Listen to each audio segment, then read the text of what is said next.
Encre d'histoire, Plume et Voix, Alban de Maigret.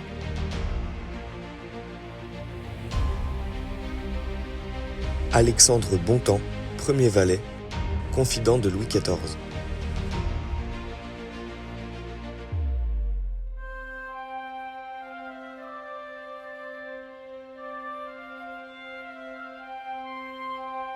Si, comme le dit Voltaire, l'Europe a dû sa politesse et l'esprit de sa société à la cour de Louis XIV, les dessous de cette dite cour méritent sans doute un détour.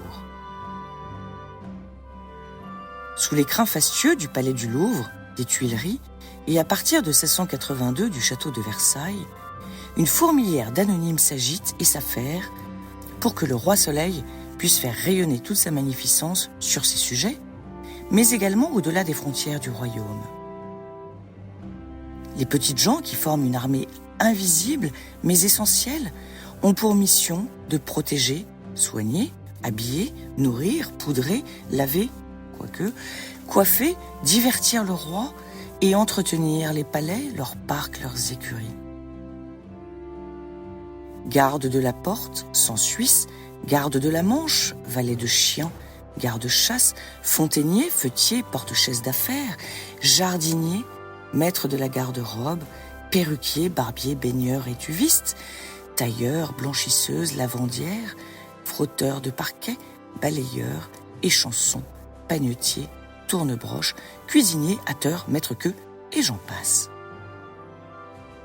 Valets de chambres ordinaires et 4 premiers valets de chambre qui se relaient chaque trimestre, grouillent dans les décors somptueux de la monarchie absolue et jouent dans la plus grande discrétion un rôle pourtant majeur dans la comédie du pouvoir.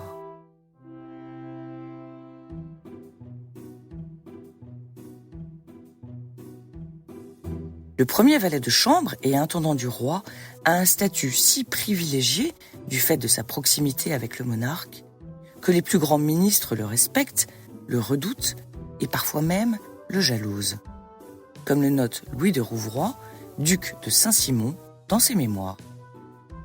Outre les fonctions si intimes de ces 2 emplois, c'est par lui que passaient tous les ordres et les messages secrets, les audiences ignorées qu'il introduisait chez le roi, les lettres cachées au roi et du roi, et tout ce qui était mystère. Il avait la cour à ses pieds, à commencer par les enfants du roi et les ministres les plus accrédités, et à continuer par les plus grands seigneurs.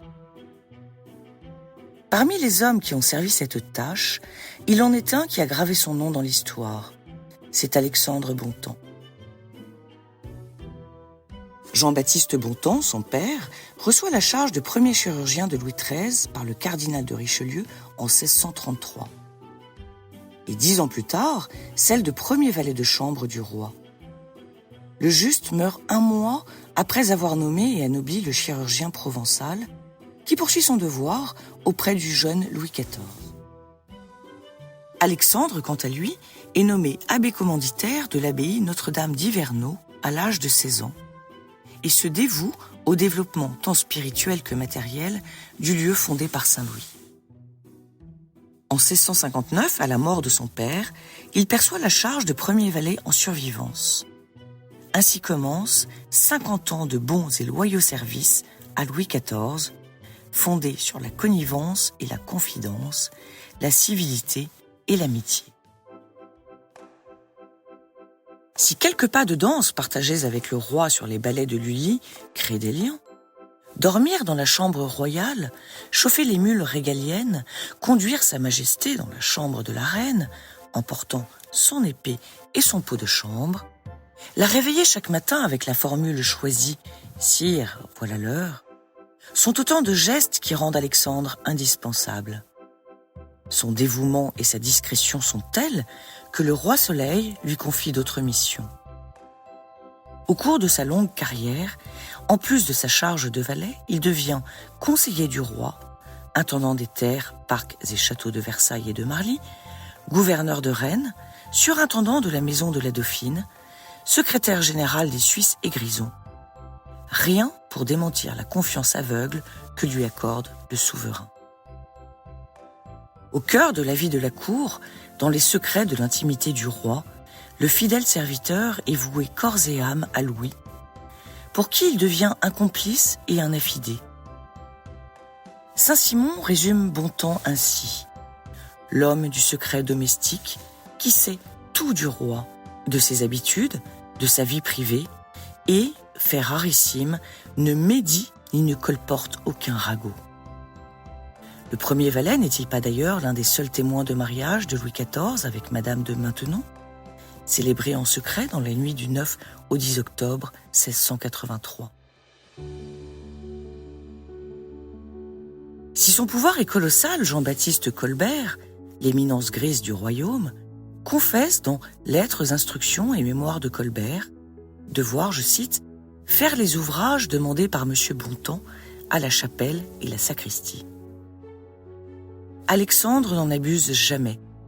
S'il demande une quelconque faveur au roi, ce n'est jamais pour lui, sa femme Marguerite ou l'un de ses 4 enfants, mais bien pour une personne dans le besoin. Intermédiaire particulier entre les sujets et leurs souverains, Bontemps se pose en protecteur des petits comme des grands. « J'en parlerai au roi » est une formule qui scande souvent avant de l'exécuter. L'amitié sincère entre les deux hommes outrepasse les barrières sociales. C'est elle, probablement doublée de reconnaissance, qui motive Louis XIV à accepter d'être le compère de la grande mademoiselle pour le baptême de Louis-Alexandre Bontemps, fils de son valet favori, puis le témoin de mariage de son filleul avec Charlotte Levasseur, fille du marquis de Saint-Vrain. Lorsqu'Alexandre Bontemps meurt des suites d'une apoplexie le 17 janvier 1701, la cour ressent une tristesse et un vide immense. Éloges et hommages, privés ou publics, foisonnent. Ainsi l'on put lire dans le Mercure galant: « La cour vient de perdre un homme d'un caractère de bonté si rare qu'à peine un siècle en produit-il un semblable. Et je ne sais même si jamais on en a vu un pareil. Il passait sa vie à rendre service. Il faisait faire du bien aux uns et détournait le mal que l'on pouvait faire aux autres. Il ne pouvait souffrir qu'on lui fît les moindres remerciements, fermant la bouche à ceux qui commençaient à lui en faire, et les fuyant même pour ne rien entendre de ce que la reconnaissance les eût portés à lui dire. Il n'a jamais dit de mal de personne et n'ouvrait la bouche que pour dire du bien de ceux dont il entendait parler. » Le marquis de Sourches, dans Mémoires du marquis de Sourches sur le règne de Louis XIV, s'exprime en ces termes. « Le soir, Bontemps mourut, universellement regretté des grands et des petits. Le roi lui donna cette louange si belle et si rare qu'il ne lui avait jamais dit de mal de personne et qu'il n'avait jamais passé un jour sans dire du bien de quelqu'un.